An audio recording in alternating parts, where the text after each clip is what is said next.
Hello friends, नमस्कार। कैसे हैं आप? बस ये जानना मैं हाल चाल में इसलिए जानना चाहता हूँ कि अब आप तो जानते हैं कि एग्ज़ाम आपका बिल्कुल पास है। दोस्तों, जो भी मैंने दिया और जो भी मुझसे बेहतर बन सका मैंने वो किया। और अब आपकी बारी है कि अब आपसे जो बेहतर बने वो आप करें। और बने नहीं, इसमें आपकी पूरी कोशिश होना चाहिए दोस्तों। आपका पूरा एकदम हमेशा से आपका एक दृढ़ संकल्प होना चाहिए कि मैं इसमें सफल होऊंगा और मैं इसको इतना करूंगा। एक आप टारगेट निर्धारित करें और उस पर कार्य करें दोस्तों। कई सारे लोगों का दोस्तों कहना है कि हम ग्रामर को कैसे कवर करें।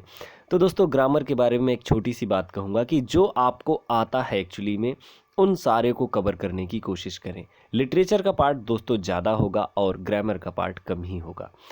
ग्रामर के सबसे बड़ी बात ये होती है कि ग्रामर के किसी भी एक रूल की एक एग्जाम्पल वो ग्रामर का एक एग्जाम्पल, जैसे जो भी रूल है उसका एक एग्जाम्पल आप बिल्कुल याद रखें और उसे जैसे कि मैं टच स्टोन की तरह एकदम इस्तेमाल करें दोस्तों। टच स्टोन की तरह इसलिए कि उसको इस तरह से यूज करें कि आपका जो भी आपसे पूछा जाए तो वो एकदम सेट पैटर्न रूल पर हो दोस्तों। तो इससे आपको काफ़ी हेल्प मिल सकती है, जो एक मेरी शॉर्ट मतलब आपके लिए ट्रिक ही है। जहाँ तक बात रही दोस्तों पीजीटी की, तो ये मेरा आखिरी लेक्चर है जिस पर मतलब मैं आथर्स के बारे में कि मैंने पीजीटी के सारे आथर्स कवर कर दिए हैं दोस्तों। आपका बहुत बहुत आभार, आपके प्यार, आपके दुलार और आपके लाड़ के लिए, क्योंकि आप लोगों ने मेरा बहुत साथ दिया और मैंने तो जो मुझसे बना मैंने वो कोशिश ही की है दोस्तों। एक शेयर, एक कमेंट और एक लाइक मेरे लिए दोस्तों ज़रूर करें, ये मेरी खुशी की बहुत बड़ी वजह होती है दोस्तों। आज हम बात करने के लिए सोच रहे हैं चार्ल्स लैम्ब के बारे में। दोस्तों, चार्ल्स लैम्ब की जो जीवन के बारे में मैं जहाँ तक कहूँ तो जीवन हमेशा दोस्तों संघर्ष की कहानी होती है और सफलता और असफलता हमारे प्रयत्न पर निर्भर करती है। अ, मेरे एक गुरुजी थे, वो हमेशा यही कहा करते थे कि ये सफलता ये बताती है कि सफलता का प्रयत्न पूरे मन से नहीं किया गया। दोस्तों, ये बात उन्होंने भी कहीं पढ़ी थी और मैंने भी कहीं पढ़ी और मैंने सुनी भी, और ये बात काफ़ी हद तक सच होती है। जब हमारी असफलता हमारे सामने आ जाती है और हम उसका एनालिसिस करने लगते हैं तो हम पाते हैं कि उस असफलता में कहीं ना कहीं दोस्तों हमारा हाथ है। और ये बात बिल्कुल सच है कि उस असफलता में कहीं ना कहीं हमारा अदृश्य हाथ होता है। क्यों? क्योंकि हम प्रयत्न उस काबिल नहीं कर पाते। कई बार हम कोसने लगते हैं कि मेरी किस्मत खराब है, कई बार हम ये सोचने लगते हैं कि ऐसा नहीं हुआ। दोस्तों, अगर हम जिनके बारे में मैं आज बात करने जा रहा हूँ, एक पोएट, एक एसेइस्ट और एक नॉवलिस्ट, चार्ल्स लैम्ब के बारे में। दोस्तों, चार्ल्स लैम्ब जी ने अपने जीवन में बहुत कुछ सहा था और बहुत कुछ सुना था और बहुत कुछ देखा था दोस्तों। दर्द से जो इनका वास्ता था वो बहुत ही मतलब गहरा लगाव था। मैंने आपको बताया जॉन कीट्स जैसे लोग जिन्होंने बहुत ज़्यादा दर्द को महसूस किया, और चार्ल्स लैम्ब भी। इनकी बहन मैरी ने मदर को ही मार दिया एक फिट में, इसेंट्रिक फिट के दौरान, एक्चुअली में पागलपन के दौरान उन्होंने अपनी मदर को मार दिया। दोस्तों, जीवन में प्यार हमेशा बहुत महत्वपूर्ण रोल अदा करता है और चार्ल्स लैम्ब, जो भी व्यक्ति इस मतलब इस प्यार शब्द से अछूता रहेगा उसमें कहीं ना कहीं अपने ही प्रति एक घृणा उत्पन्न होने लगती है और अपने ही प्रति हम जाने कैसे विचार सोचने लगते हैं। दोस्तों, ये प्यार जरूरी नहीं होता कि हमारा एक प्रेमी और प्रेमिका वाला ही हो। ये आपके परिवार का प्यार, आपके दोस्तों का प्यार, आपके समाज का प्यार, ये भी बहुत ज़्यादा महत्वपूर्ण होता है। दोस्तों, लैम्ब की ज़िंदगी जो रही वो काफ़ी पैथेटिक हो गई। इन्होंने अ, दो बार इनको प्यार हुआ। पहली बार ये रिजेक्ट हुए और दूसरी बार रिजेक्ट हुए, और इन्होंने सोच लिया कि ये जीवन भर बैचलर रहेंगे और अपनी बहन मैरी के साथ रहते हुए, मैरी को देखते हुए, उनकी देख रेख करते हुए अपनी ज़िंदगी गुजारने लगे दोस्तों।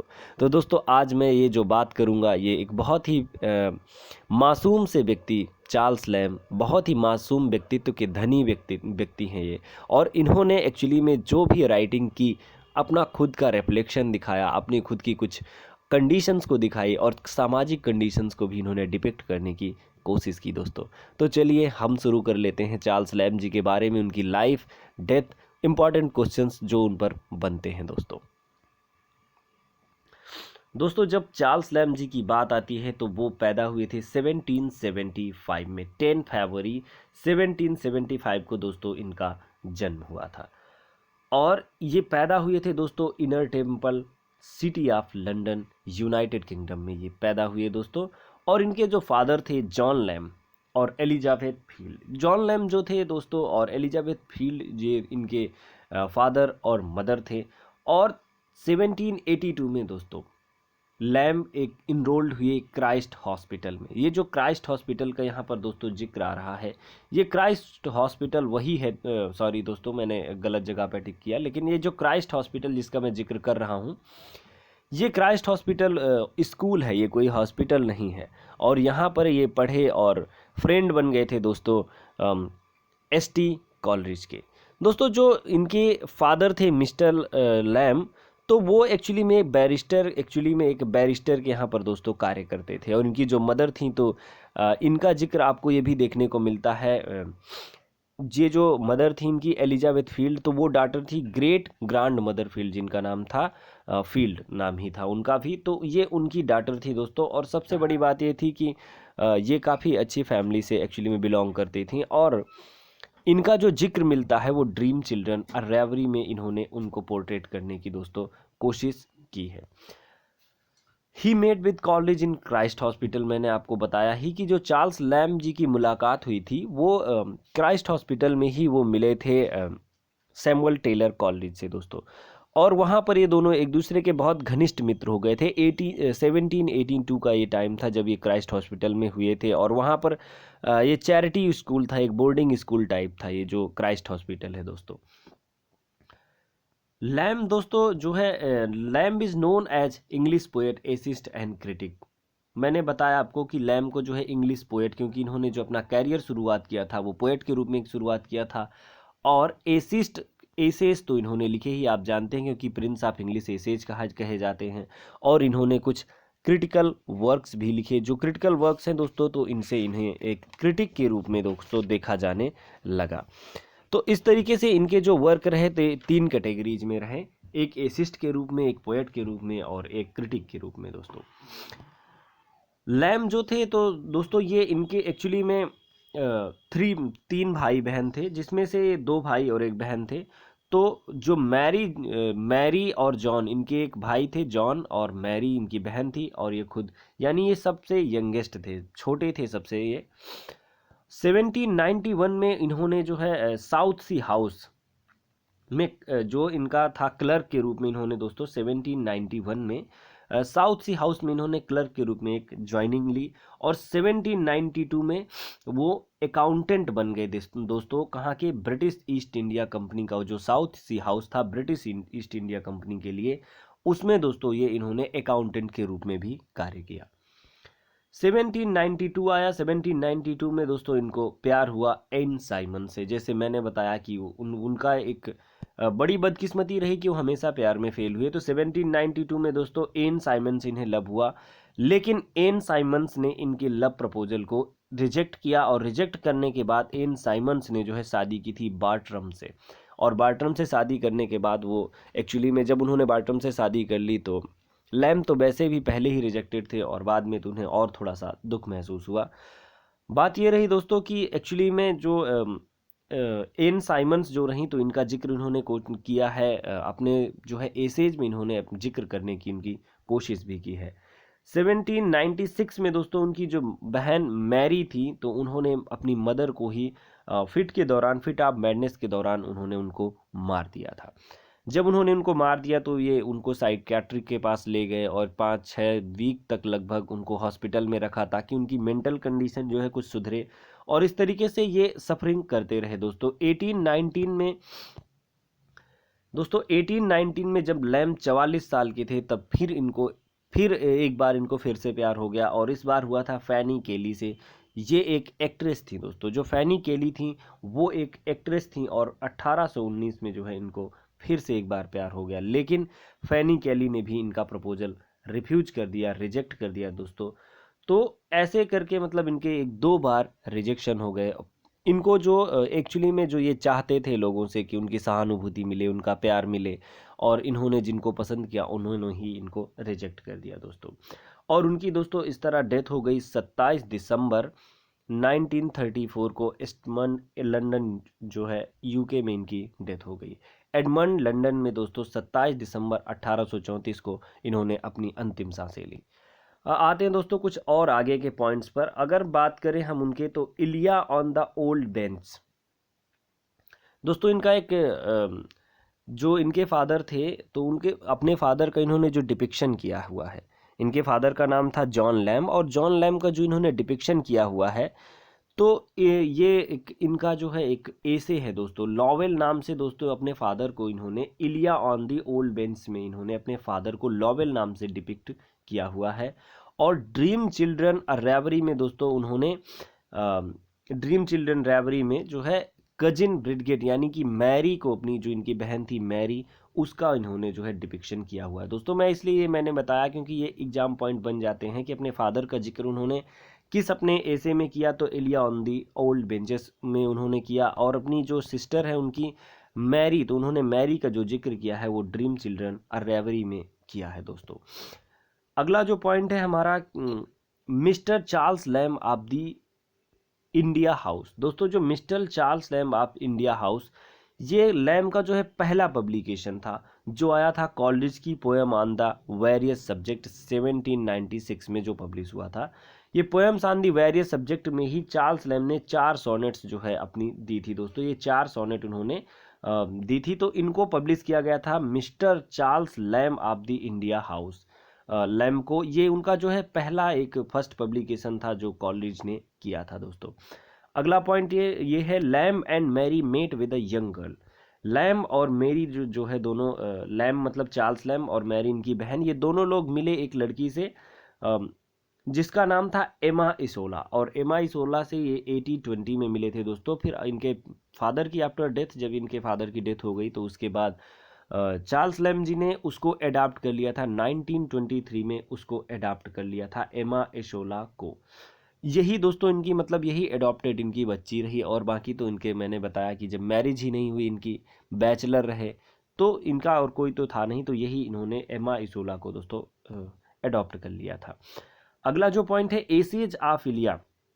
जो एसेज ऑफ इलिया है दोस्तों, इलिया जो एक्चुअली में नेम है, तो ये नेम एक इटालियन क्लर्क का है जो दोस्तों, जो साउथ सी हाउस में काम करता था, इलिया नाम का। और वहीं से दोस्तों इन्होंने, चार्ल्स लैम जी ने ये नाम अडॉप्ट किया है इलिया। एक्चुअली में इलिया इसीलिए इनका पेन नेम भी है। और दोस्तों इलिया ये लैम के लिए ही है, ये तो आप समझ ही रहे होंगे क्योंकि और नाम लिया गया है ये इटालियन एक जो है मैंने बताया ना, एक क्लर्क थे साउथ सी हाउस में, उन्हीं का ये नाम है, वहीं से इन्होंने ये डिराइव किया दोस्तों। ये 1823 में जो एसेज ऑफ इलिया था, जो पहला इसका पब्लिकेशन था, तो वो 1823 में था। और दूसरा 2 बार आया एसेज ऑफ इलिया, और दूसरा जो था दोस्तों तो 1833 में, आफ्टर 10 ईयर ये आया हुआ था दोस्तों। हम बात कर रहे थे कि एसेज ऑफ इलिया जो 1923 में पब्लिश हुआ, तो उसमें कई एसेज थे, South Sea House, Oxford in the vacation और क्राइस्ट हॉस्पिटल। दोस्तों ये जो साउथ सी हाउस है, तो ये वही साउथ सी हाउस है जहाँ पर ये काम करते थे, और ये वही का जिक्र करने की वहाँ पर कोशिश की।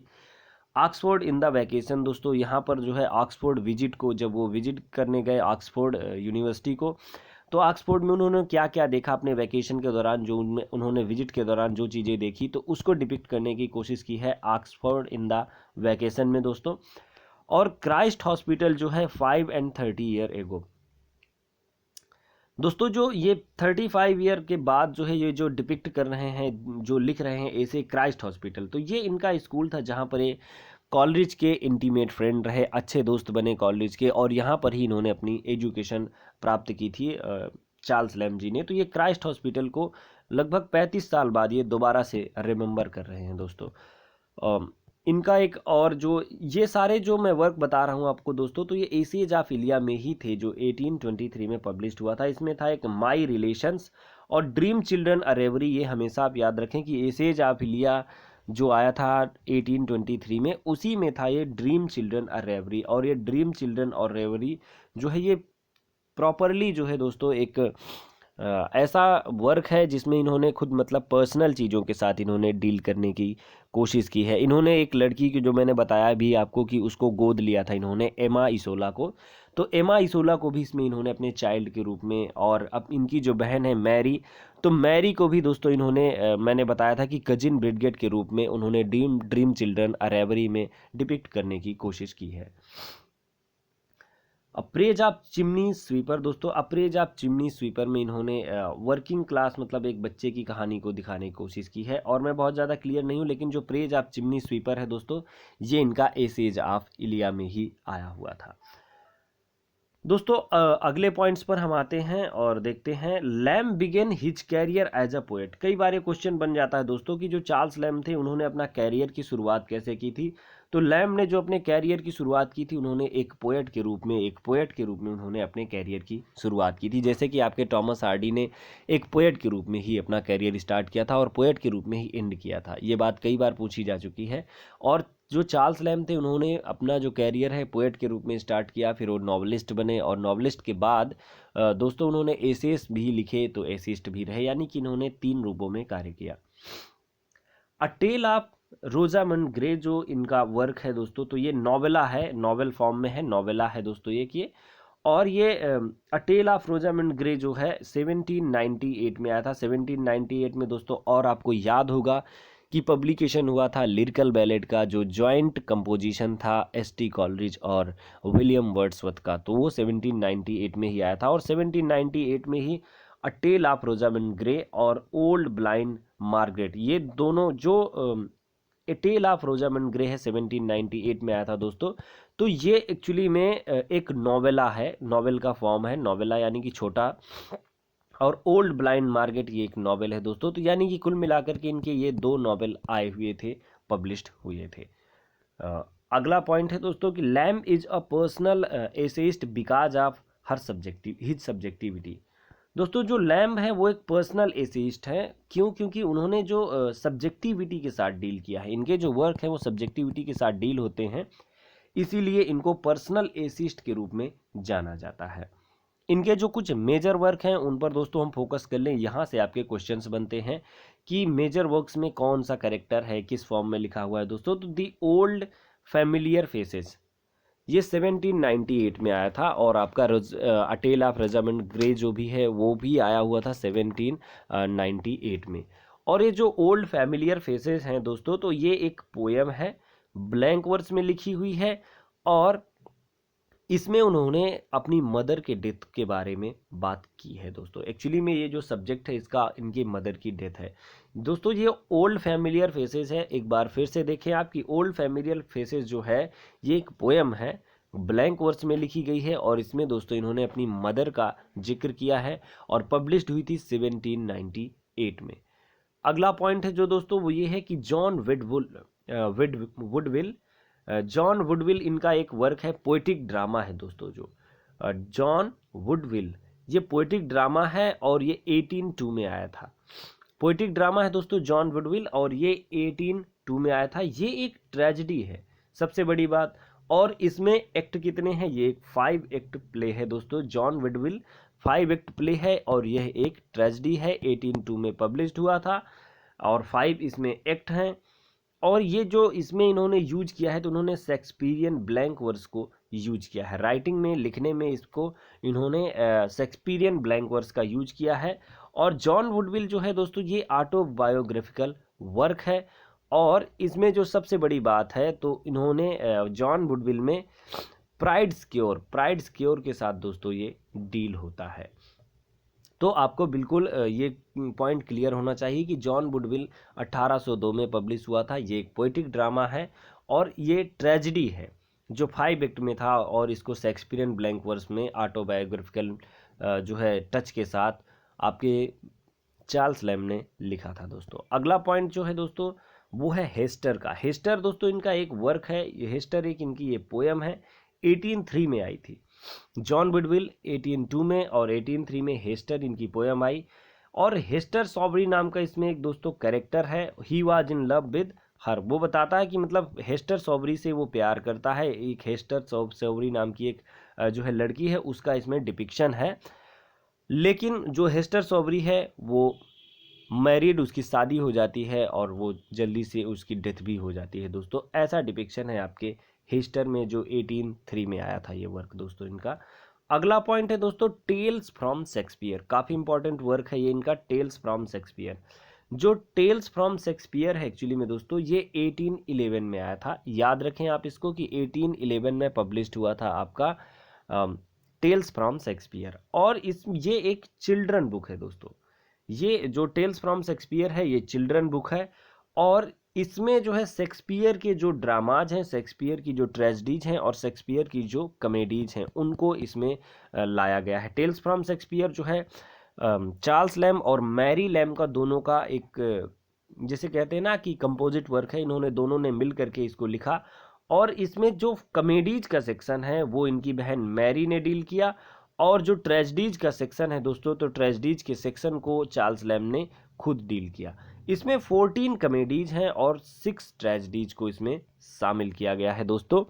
और ये जो 6 ट्रेजेडीज हैं तो ये 6 ट्रेजेडीज आपकी हैं King Lear, Macbeth, टाइमन of Athens, Romeo and Juliet, Hamlet, Prince of Denmark और ओथेलो। यानी कि ये जो हॉकम जिसे हम याद करते हैं, मैकबेथ, ओथेलो, किंग लियर और हैमलेट, और इसके अलावा टाइमन ऑफ एथेंस और रोमियो एंड जूलियट को इसमें शामिल किया गया है दोस्तों। और जो इनकी कॉमेडीज हैं तो उनकी कॉमेडीज में है the tempest, midsummer night's dream, the winter's tale, must do about nothing, as you like it, two gentleman of Verona, merchant of Venice, Cymbeline, all bell that's ends well. और इनकी जो रिमेनिंग है taming of shrew, comedy of errors, measure for measure, twelfth night, Pericles, prince of Tyre. ये 14 दोस्तों इनकी comedies इसमें शामिल की गई हैं, और ये एक चिल्ड्रन बुक है 1811 में पब्लिश्ड हुई थी दोस्तों। एक चिल्ड्रन वर्क इन्होंने और लिखा जिसका नाम है एडवेंचर ऑफ यूलिसिस। 1808 में दोस्तों ये पब्लिश हुआ था, और चार्ल्स लैम ने द एडवेंचर ऑफ यूलिसिस लिखा हुआ था 1808 में, और ये भी दोस्तों एक चिल्ड्रन बुक है। अगले पॉइंट पर हम आते हैं दोस्तों, on the tragedies of Shakespeare. 1811 में इनका एक वर्क था वो आया था on the tragedies of Shakespeare. जैसा कि मैंने आपको बताया था कि ये एक पोएट थे, ये एक क्रिटिक थे और ये एक एसेइस्ट थे। तो दोस्तों एज ए क्रिटिक इन्होंने लिखा था on the tragedies of Shakespeare. अगले पॉइंट पर हम आते हैं दोस्तों, ये जो एसेज ऑफ इलिया है, the cast of essays of Elia, ये भी इनका दोस्तों एक क्रिटिकल वर्क ही है। The cast of essays of Elia 1833 में आया हुआ था दोस्तों।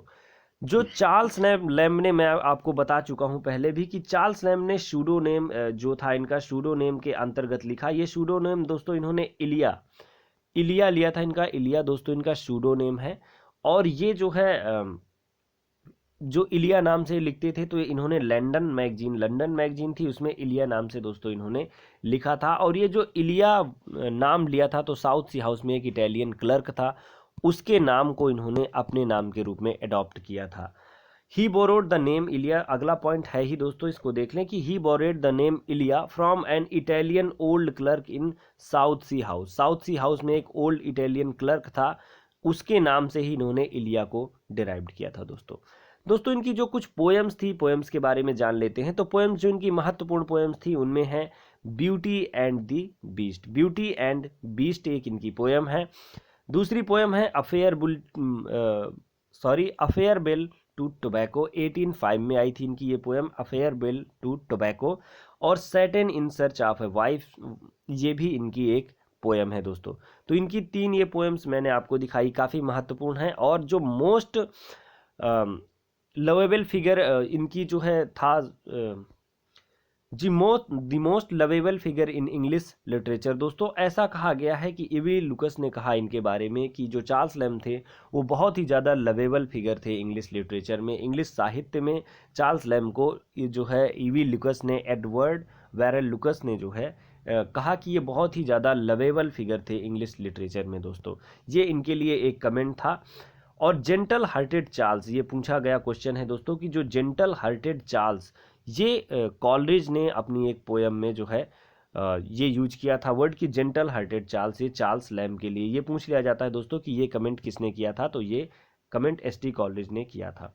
और प्रिंस ऑफ एसेज के रूप में आपके चार्ल्स लैम को जाना जाता है दोस्तों कि वो थे प्रिंस ऑफ इंग्लिश एसेज। तो दोस्तों इस लेक्चर के लिए इतना ही, और मैं मिलूँगा अब अगले, आपसे बात करूँगा कुछ लिटरेरी टर्म्स के बारे में, हिस्ट्री ऑफ लिटरेचर के बारे में, वो भी मैं नट सेल में बात करूँगा। और जहाँ तक बात रही आपके इनकी चार्ल्स लैम्ब की, तो दोस्तों चार्ल्स लैम्ब से जो क्वेश्चन बनते हैं तो इनके आप वर्क को पढ़ें, कौन सा वर्क कब पब्लिश्ड हुआ था, और आप पढ़ें सबसे ज़्यादा इनके जैसे जो मैंने आपको नाम लिया था कि जो इनका एसे है ड्रीम चिल्ड्रन अ रेवरी, इस पर फोकस करें। एसे जाफिलिया कब आए, इस पर फोकस करें। और जो इम्पोर्टेंट इनके वर्क्स थे तो उनके बारे में तो मैंने आपको थोड़ा थोड़ा जानकारी दे ही दी। तो नमस्कार दोस्तों, मिलेंगे अगले सेक्शन में। धन्यवाद।